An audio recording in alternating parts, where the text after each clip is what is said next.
Hello, friends. Very good morning. So, before we begin today's editorial, small announcement about our new course called CAT Infinity. మీ అందరికీ తెలిసిందే CAT అనేది ఇండియాలో IIMs Indian institutes of మేనేజ్మెంట్లో entrance కోసం conduct చేసే test, common admission test.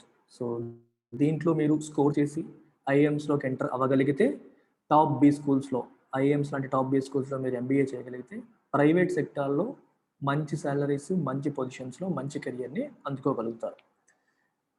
So ఈ CAT classes ఎవరెవరు చెప్తారంటే మేము ముగ్గురం చెప్తాం. So this is me and this is my friend Harsha and this is my another friend Krishna.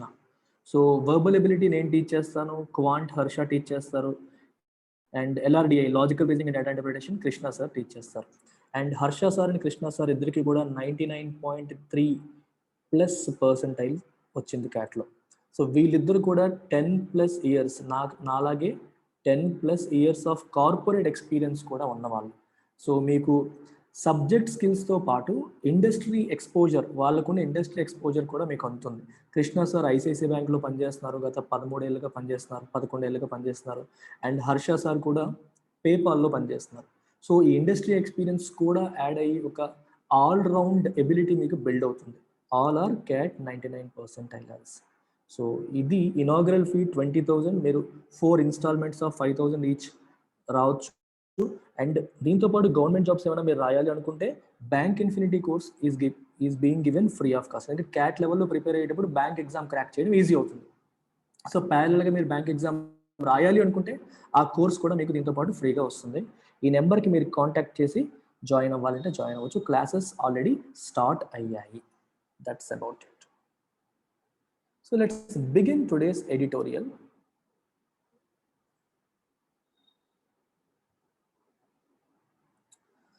The title says managing an upheaval. What is the meaning of upheaval? Upheaval ante meaning enti? A sudden violent disturbance ni upheaval antaru. A sudden violent disturbance. ఏంటది ఇప్పుడు? COVID-19 sudden గా వచ్చేసింది. జనవరి టైంకి ఏమో cases అన్ని బాగా తగ్గిపోతున్నాయి, ఇండియాకి Covid problem వదిలేసింది అని చెప్పి మనం రిలాక్స్ అయ్యే టైంకి మళ్ళీ సెకండ్ వేవ్ స్టార్ట్ అయ్యింది, అందరినీ అతలాకుతలం చేసేస్తుంది. సో దీన్ని అప్హీవల్ అని చెప్పి అంటాం, ఒక సడన్ వైలెంట్ డిస్టర్బెన్స్. దీన్ని మేనేజ్ చేయడం, ఇట్లాంటి అప్హీవల్ని ఎట్లా మేనేజ్ చేయాలి అనేది. Universal vaccination is a necessary goal, but India is nowhere near achieving it. Universal vaccination అంటే అర్థం ఏంటి? అందరినీ వ్యాక్సినేట్ చేయడం. Whoever is there in India should be vaccinated irrespective of their age, లేకపోతే వాళ్ళకి ఆల్రెడీ జబ్బులు ఉన్నాయా లేదా, వీటితో సంబంధం లేకుండా, వయసుతో సంబంధం లేకుండా అందరికీ వ్యాక్సినేషన్ ఇవ్వడం అనేది నెసరీ గోల్. కానీ ఇండియా పొజిషన్లో ఉందా? No, India is nowhere near achieving it. అదేంటి సార్, ఇండియాలో ఇన్ని వ్యాక్సిన్స్ ఉత్పత్తి అవుతున్నాయి కదా అంటే, ఇండియా వీటిలో చాలా మటుకు ఎక్స్పోర్ట్ చేస్తుంది, ఇండియాలో ఉన్న వాళ్ళకి కూడా ఇస్తుంది. కానీ వ్యాక్సిన్ ప్రొడక్షన్ ఇంకా ర్యాంప్ అప్ అవ్వాలి. ఇండియా జనాభా చాలా ఎక్కువ కాబట్టి ఇన్ని వ్యాక్సిన్స్ ఉత్పత్తి చేస్తున్నా కూడా సరిపోవట్లేదు. A combination of panic, public pressure and comprehension of the magnitude of the crisis that India is in seems to have prompted the center to authorize vaccines to anyone above 18 and give states more control over procurement. Okay. Central government ఒక నిర్ణయం తీసుకుంది. ఏమని? May 1 నుంచి 18 ఏళ్ళు పైబడిన ఎవరికైనా సరే vaccine ఇవ్వవచ్చు అని. ఇప్పటి వరకు 45 ఏళ్ళు దాటిన వాళ్ళకి మాత్రమే వ్యాక్సిన్ అడ్మినిస్టర్ చేస్తున్నారు. ఇకపై 18 ఏళ్ళు దాటిన ఎవరికైనా ఇవ్వవచ్చు ఫ్రమ్ 1 May అని చెప్పి సెంటర్ డెసిషన్ తీసుకుంది. అలాగే వ్యాక్సిన్ ప్రొక్యూర్మెంట్లో కూడా సెంటరే ప్రొక్యూర్ చేసి స్టేట్స్కి సప్లై చేయకుండా స్టేట్స్ కూడా ప్రొక్యూర్ చేసే అవకాశాన్ని ఇస్తోంది. ఎందుకు ఇదంతా చేస్తుందంటే ఏ కాంబినేషన్ ఆఫ్ పానిక్ అంటే కంగారు, భయం, ఏమైపోతుందో అన్న భయాన్ని మనం పానిక్ అంటాం. సడన్ గా బాంబు పెట్టారు అని చెప్పారు అనుకోండి, రైల్వే స్టేషన్లో అందరూ చూడండి పరిగెడతారు, పానిక్ క్రియేట్స్, అయోమయం, గందరగోళం, కంగారు, దాన్ని మనం పానిక్ అంటాం. ఇప్పుడు ఎలా హ్యాండిల్ చేయాలి, ఇన్ని కేసులు అయిపోయి ఎలా చూడాలి, ఇది పానిక్. అండ్ పబ్లిక్ ప్రెజర్, ప్రజల నుంచి కూడా ఫుల్ ప్రెజర్, మాకేమో వ్యాక్సిన్స్ రావట్లేదు, మీరు 45+ వాళ్ళకి అంటున్నారు, యువతరం కూడా చనిపోతున్నారు, చాలా మంది పిల్లలకు వచ్చేస్తుందని చెప్పి ప్రెషర్ పెరుగుతుంది. And comprehension of the magnitude of the crisis, ఈ క్రైసిస్ యొక్క మ్యాగ్నిట్యూడ్ అంటే దీని యొక్క సైజ్ అంటే ఇది చిన్నది కాదు, చాలా పెద్ద సంక్షోభం ఇది, it's a big health crisis అనే దాన్ని గవర్నమెంట్ కాంప్రహెండ్ చేసింది, అర్థం చేసుకుంది. ఇది చిన్నది కాదు, ఇది చాలా పెద్దది అని కాంప్రహెండ్ చేసుకుంది. ఈ combination of all these three ఇవన్నీ కూడా ఏం చేసాయి, they seem to have prompted the centre. అర్థమవుతుందా? ఇవన్నీ కూడా సెంటర్ని ప్రాంప్ట్ చేసినట్టుగా ఉన్నాయి. దేనికి? To authorise vaccines to anyone, ఎవరికైనా సరే వ్యాక్సిన్స్ ఇవ్వవచ్చు, మరియు స్టేట్స్కి ప్రొక్యూర్మెంట్కి ఎక్కువ కంట్రోల్ ఇవ్వడం. ప్రొక్యూర్మెంట్ అంటే రా మెటీరియల్ ప్రొక్యూర్ చేసుకోవడం అంటాం, అంటే మనకు అవసరమైనవి సేకరించుకోవడం, సమీకరించుకోవడం. అలాగే వ్యాక్సిన్స్ కొనుక్కోవడానికి స్టేట్స్కి కూడా అవకాశం ఇస్తుంది. This is despite the problems in scaling up production and in the supply and management of vaccines amid the surge in cases. Okay, ఇవన్నీ చేస్తుంది despite అంటే in spite of what? In spite of the problems in scaling up production scale up చేయడంలో problems ఉన్నాయి. అంటే vaccine requirement ఎక్కువ ఉంది కానీ అంత ప్రొడక్షన్ లేదు. సో దానికి ప్రొడక్షన్ స్కేల్ అప్ చేయడం అంటే స్థాయి పెంచడం, ఎక్కువ ప్రొడ్యూస్ చేయడానికి ప్రయత్నం చేయడం. దాంట్లో ప్రాబ్లమ్స్ ఉన్నాయి, మరియు సప్లైలో ప్రాబ్లమ్స్ ఉన్నాయి, మేనేజ్మెంట్లో కూడా ప్రాబ్లమ్స్ ఉన్నాయి, వ్యాక్సిన్ మేనేజ్మెంట్ కూడా ప్రాబ్లమ్స్ ఉన్నాయి. ఎందుకు?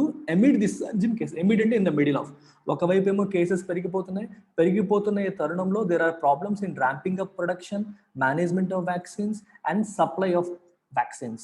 ఇన్ని జరుగుతున్నప్పటికీ గవర్నమెంట్ ఈ నిర్ణయం అనేది తీసుకుంది. జరుగుతున్నప్పటికీ, అందుకే డిస్పైట్ అనే పదం వచ్చింది అక్కడ.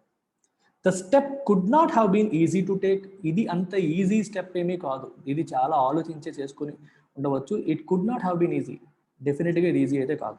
For one, the processes initiated by the government in early January to expand India's manufacturing capacity were under the assumption that it would be at least August before vaccination could be fully open for all. Government ముందు ఏమనుకుందంటే, జనవరిలో government తీసుకున్న plan ప్రకారం India's manufacturing యొక్క కెపాసిటీని మెల్లమెల్లగా expand చేయాలని చెప్పి డిసైడ్ అయ్యింది. ఏ ఎజంప్షన్తో?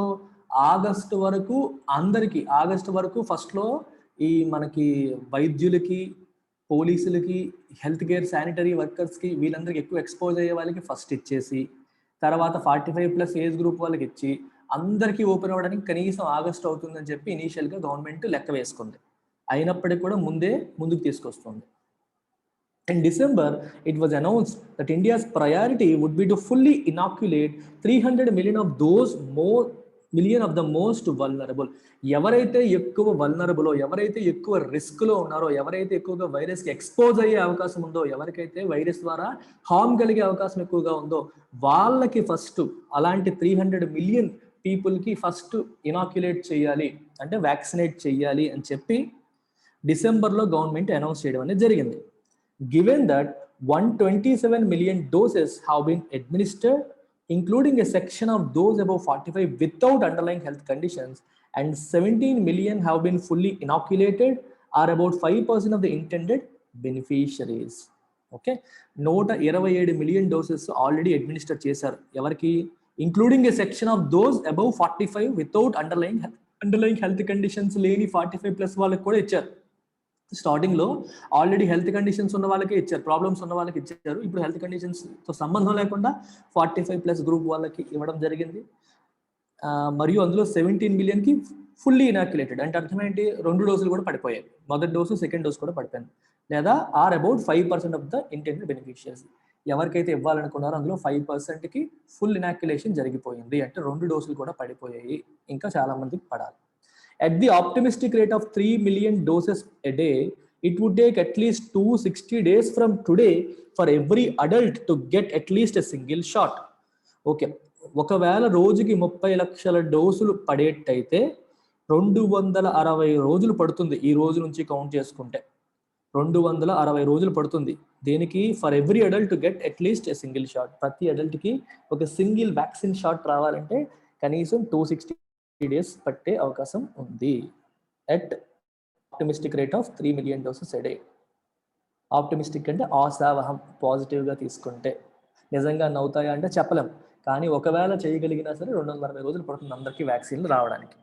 8 months ago, India had begun a decline in daily infections to the extent that by January, India's leadership itself believed that a devastating second wave was unlikely, going by its own policy actions. 8 months ago, 8 నెలల క్రితం India had begun a decline in daily cases. Around September టైంలో daily cases తగ్గడం మొదలైంది, September November ఆ ప్రాంతంలో. Okay, ఇంకా జనవరి టైంకి ఏమని వేసుకున్నారు, ఇండియా లీడర్షిప్ ఏమనుకుంది, గవర్నమెంట్ ఏమనుకుంది, డివాస్టేటింగ్ సెకండ్ వేవ్ వచ్చే అవకాశం లేదు. డివాస్టేటింగ్ అంటే డ్యామేజింగ్, డిస్టర్బింగ్, మనల్ని ఇబ్బంది పెట్టే సెకండ్ వేవ్ వచ్చే అవకాశం అన్లైక్లీ, వచ్చే అవకాశం అసలు లేదు అని చెప్పి అనుకున్నారు. There is no other explanation why following the example of the US and the UK did not tie up orders to inoculate most of its adults within this year. ఈ సెంటెన్స్ చాలా important sentence చూడండి. There is no other explanation, వేరే ఏ explanation లేదు దేనికి, why India following the example of the US and UK చేసినట్టుగానే India కూడా India యొక్క అడల్ట్స్ అందరినీ ఈ సంవత్సరంలోనే వ్యాక్సినేట్ చేయడానికి సరిపడా వ్యాక్సిన్ ఆర్డర్స్ ప్లేస్ చెయ్యలేదు. అర్థమవుతుందా? టైఅప్ ఆర్డర్స్ టు ఇనాక్యులేట్ అంటే వ్యాక్సినేట్, ఆర్డర్స్ టైఅప్ చేయలేదు, వ్యాక్సిన్ ఆర్డర్స్ ప్లేస్ చేయలేదు. ఎందుకు ప్లేస్ చేయలేదు? సెకండ్ వేవ్ రాదు అనుకుంది కాబట్టి.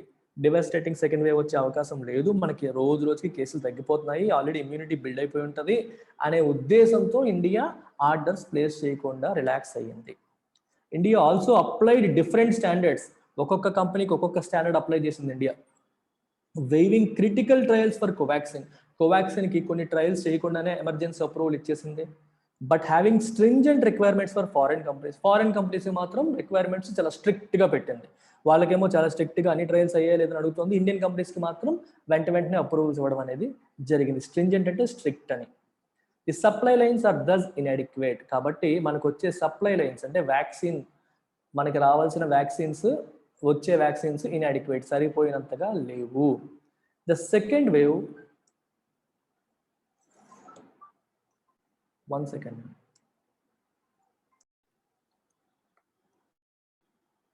The second wave, the hospitalization and medical oxygen crisis have derailed all previously laid out plans. చూడండి, సెకండ్ వేవ్ వచ్చేసింది, హాస్పిటలైజేషన్, ఒక్కసారిగా హాస్పిటల్ బెడ్స్ సరిపోని పరిస్థితి వచ్చేసింది, మెడికల్ ఆక్సిజన్ క్రైసిస్, ఆక్సిజన్ సరిపోవట్లేదు. ఇప్పుడు ఏం చేస్తున్నారంటే ఇండస్ట్రియల్ ఆక్సిజన్, మనకి స్టీల్ ప్లాంట్స్లో వీటిలో ఇండస్ట్రియల్ ఆక్సిజన్ తయారు చేసి ఇండస్ట్రీస్కి పంపిస్తారు. అంటే బ్లాస్ట్ ఫర్నెస్లు అవన్నీ ఎక్కువ మంట రావడానికి ఆక్సిజన్ కావాలి కాబట్టి ఇప్పుడు ఇండస్ట్రియల్ ఆక్సిజన్ ఆపేసి మెడికల్ ఆక్సిజన్ తయారు చేస్తున్నారు. దాన్నే ఉపయోగించి దాంట్లో ఉన్న ఇంప్యూరిటీస్ని రిమూవ్ చేసేసి మెడికల్ ఆక్సిజన్ కింద మారుస్తున్నారు. సో సరిపడా లేకపోవడం వల్ల సంక్షోభం వచ్చేసింది. ఇవన్నీ ఏం చేసాయి? దే హ్యావ్ డీరైల్ అంటే పట్టాలు తప్పించేసాయి. డీరైల్ అంటే పట్టాలు తప్పడం, అంటే ఒక ప్లాన్ ప్రకారం జరగకుండా తప్పిపోతే దాన్ని డీరైల్ అంటాం. రైలు పట్టాల మీద వెళ్ళాలి, తప్పింది అనుకోండి, పట్టాలు తప్పింది అంటాం కదా. అలాగే ఒక ప్లాన్ దారి తప్పింది అనడానికి derailed all previously laid out plans. Opening up vaccines for all on May 1st and letting states negotiate deals with manufacturers does sound like the government is listening to the people.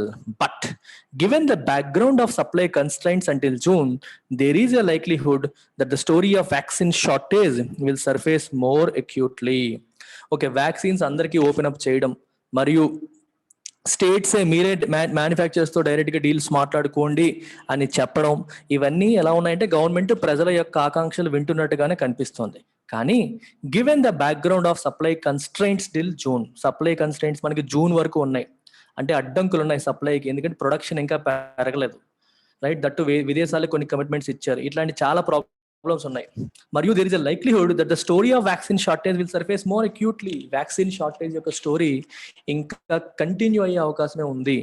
That ఈసారి more acutely, అంటే ఇంకా sharp గా ఈ problem బయటకు వచ్చే అవకాశం కనిపిస్తుంది, ఇంకా ఎక్కువగా. అక్యూట్లీ అంటే in a sharper manner, acute pain అంటారు, షార్ప్ పెయిన్ అంటే చాలా ఎక్కువగా నొప్పి కలిగించేలాగా అని అర్థం.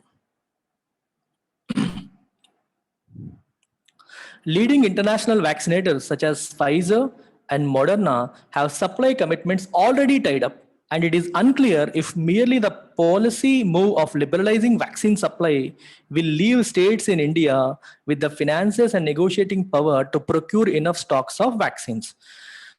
Chudandi, international vaccinators such as Pfizer and Moderna have supply commitments already tied up. వాళ్ళు మొదట్లో ఇండియాకి ఇస్తామంటే ఇండియా ఒప్పుకోలేదు. ఇప్పుడు ఇండియా వాళ్ళు వేరే కంట్రీస్ తో డీల్స్ మాట్లాడేసుకున్నారు. ఇప్పుడు వాళ్ళు మాకు వ్యాక్సిన్స్ ఇవ్వండి అని అడిగినా సరే వాళ్ళ ప్రొడక్షన్ జరగాలి, అది వేరే వాళ్ళకున్న కమిట్మెంట్ ఫుల్ఫిల్ చేయాలి, తర్వాత ఇండియాకి రావాలి. ఆల్రెడీ టైఅప్ అయిపోయాయి. And it is unclear if merely the policy move of liberalizing vaccine supply will leave states in India with the finances and negotiating power to procure enough stocks of the vaccines. కానీ చూడండి, బయట నుంచి vaccines తెచ్చుకునే పరిస్థితి లేదు, state గవర్నమెంట్స్కి enough finances లేవు, money లేదు, negotiating power లేదు. మీరు లిబరలైజ్ చేసేసండి, ఎవరైనా సరే వ్యాక్సినేట్ చేసుకోవచ్చు చెప్పి గవర్నమెంట్ అనౌన్స్ చేసినప్పటికీ రాష్ట్రాల దగ్గర మనీ ఉండాలి, వ్యాక్సిన్ కంపెనీలు మనకి వ్యాక్సిన్ సప్లై చేయడానికి ముందుకు రావాలి, ఎందుకంటే వేరే వాళ్ళకి ఆల్రెడీ కమిట్మెంట్స్ ఉంటాయి. సో కాబట్టి క్లారిటీ లేదు, రైట్? ఇనఫ్ స్టాక్స్ ని ప్రొక్యూర్ చేసుకోగలుగుతామా లేదనే విషయంలో క్లారిటీ లేదు అని చెప్పంటున్నారు. Moreover, given that this is the hottest month in India, right? తెలిసిందే కదా మనకి, April May hottest month in India. Lockdowns are surfacing in cities. చాలా సిటీస్ లో లాక్డౌన్స్ మళ్ళీ రీసర్ఫేస్ అవుతున్నాయి, మళ్ళీ వస్తున్నాయి. And no end is in sight. What is the meaning of no end is in sight? ఈ సమస్యకి ఎప్పుడు పరిష్కారం అవుతుంది, ఎప్పుడు ఇది ఎండ్ అవుతుంది అని మనకి కనుచూపు మేరలో కనిపించట్లేదు. ఫర్ ద సెకండ్ వేవ్ అనేది ఎప్పుడు ఎండ్ అవుతుంది అనేది మనకి కనిపించట్లేదు. The logistics of administration will continue to be challenging. So administration అంటే అర్థం ఇక్కడ వ్యాక్సిన్స్ ని అడ్మినిస్టర్ చేయడం, దాని యొక్క logistics will continue to be challenging. ఎందుకంటే ఇప్పుడు లాక్డౌన్స్ విధించారు అనుకోండి, ట్రాన్స్పోర్ట్ లేదనుకోండి, మరి వ్యాక్సిన్స్ ఎలా తీసుకొస్తారు, ఎలా అడ్మినిస్టర్ చేస్తారు, అది కూడా పెద్ద ప్రాబ్లం అయిపోతుంది. It was always going to be impossible to rapidly inoculate a nation of a billion. ఇంతమంది 100 కోట్ల పైగా జనాలు ఉన్న మన దేశంకి వ్యాక్సినేట్ చేయడం, ర్యాపిడ్ గా ఫాస్ట్ గా వ్యాక్సినేట్ చేయడం అనేది it was always going to be impossible. It is never easy, it's very very difficult. But chaos and confusion, chaos అంటేనే కన్ఫ్యూజ్డ్ స్టేట్, గందరగోళం, and confusion which now seem inevitable అంటే unavoidable. ఈ chaos మరియు confusion ప్రస్తుతం unavoidable గా ఉన్నాయి. Could have been averted with some foresight and planning. Foresight అంటే ముందు చూపు, ప్లానింగ్ అంటే మీకు తెలిసిందే ప్లాన్ చేసుకోవడం. ఈ ఫోర్ సైట్ మరియు ప్లానింగ్ ఉంటే, గవర్నమెంట్ ముందుగానే ఇలాంటి పరిస్థితిని ఊహించి ఉంటే, సిచ్యువేషన్ అలా ఉంటుందని ఊహించి ఉంటే ఇనఫ్ మెడికల్ ఆక్సిజన్ ప్రొడ్యూస్ చేసుకోగలిగేది, వ్యాక్సిన్ కి ఇనఫ్ ఆర్డర్స్ ఆల్రెడీ ప్లేస్ చేసి ఉండేది, ఇప్పటికే అందరికీ వ్యాక్సిన్స్ అందుబాటులో వచ్చే ప్లానింగ్ చేయగలిగేది. ఈ పరిస్థితిని ఎవర్ట్ చేయగలిగేది, ఎవర్ట్ అంటే అవాయిడ్ చేయగలిగేది. ఎవర్ట్ అంటే ఒక డేంజరస్ సిచ్యువేషన్, ఒక ప్రాబ్లమాటిక్ సిచ్యువేషన్ ని రాకుండా అవాయిడ్ చేయడం. To prevent a difficult situation to happen, to avoid a difficult situation, దాన్ని ఎవర్ట్ అంటారు. ఈ సిచ్యువేషన్ రాకుండా ఎవర్ట్ చేయగలిగేది, కుడ్ హ్యావ్ బీన్, చెయ్యగలిగి ఉండేది అని అర్థం. ఓకే, ఈ కన్ఫ్యూజన్ కేవోస్ లేకుండా చేయగలిగేది. ప్రాగ్మటిజం అండ్ ప్రిపేర్డ్నెస్. ప్రాగ్మటిజం అంటే బీయింగ్ ప్రాక్టికల్ గా సిచ్యువేషన్ తగ్గట్టుగా ఉండడం, ఐడియల్ గా హైప్ తో మాట్లాడడం కాదు, ఏది రియలిస్టిక్ గా ఉండడం. అండ్ ప్రిపేర్డ్నెస్, ప్రాబ్లమ్ కి ప్రిపేర్డ్ గా ఉండడం. People always say hope for the best but prepare for the worst situation కి మనం ప్రిపేర్ అయి ఉండాలి, కానీ మంచి జరగాలని ఆశించాలి. మనం మంచి జరిగిపోతుందని చెప్పి ప్రిపేర్ అయిపోతున్నాం, అలా ఉండకూడదు. Always prepare for the worst situation. ఒకవేళ సెకండ్ వేవ్ వస్తే మాక్సిమం నెంబర్ ఆఫ్ కేసెస్ వచ్చేస్తే మనం హ్యాండిల్ చేయగలమా, మనకి ఎనఫ్ ఆక్సిజన్ ఉందా, ఎనఫ్ వ్యాక్సిన్స్ ఉన్నాయా అనేలాగా ఉండాలి. They should replace hope that runs are nothing more than hype. Hype అంటే అర్థం ఏంటి? ఎక్సెసివ్ ప్రమోషన్, ఎక్సెసివ్ బిల్డప్, దాన్ని హైప్ అంటాం. ఇప్పుడు కొత్త సినిమా రిలీజ్ అయ్యే ముందు హైప్ వస్తుంది, అప్పుడు సినిమా సూపర్ బంపర్ డూపర్ ఇలా ఉండబోతుందని చెప్పి మనం అంటారు చూడండి, దాన్నే హైప్ అంటాం. అలాగే గవర్నమెంట్ కూడా hope which runs on hype. ఏం కాదు, ఇండియా వరల్డ్స్ #1 వ్యాక్సిన్ మ్యానుఫ్యాక్చరర్, మనం సూపర్, మనం డూపర్, మనమే అందరికీ చేసేస్తున్నాం అనే ఈ హైప్ మీద నడుస్తున్న హోప్ కాకుండా ప్రాగ్మటిజం మరియు ప్రాక్టికాలిటీ, ప్రిపేర్డ్నెస్ అనేది ఉండాలి. నిజంగానే వరల్డ్స్ అందరికంటే ఎక్కువగా వ్యాక్సిన్ మ్యానుఫ్యాక్చర్ చేస్తుంది మనమే, కానీ మనకే వ్యాక్సిన్ సరిపోవట్లేదు.